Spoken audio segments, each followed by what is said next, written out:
Russia has no problem with us. We have never had a problem with Russia. Russia has never had a problem with us. And they want freedom in their own area. So our interests converge. So I'm very glad that I want to congratulate President Putin.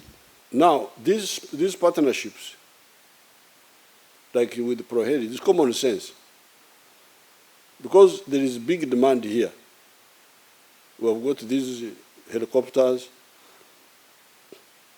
the fixed wing,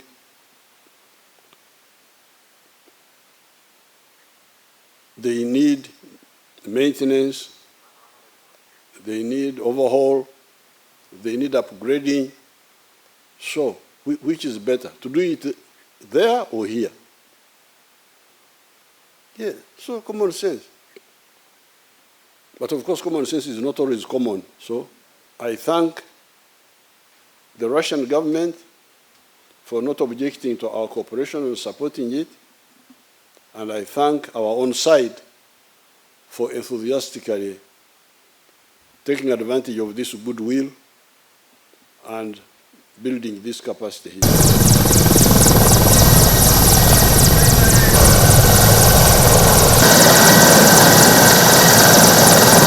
Download the app on App Store or Google Play Store now. Vision Digital Experience, the future of media.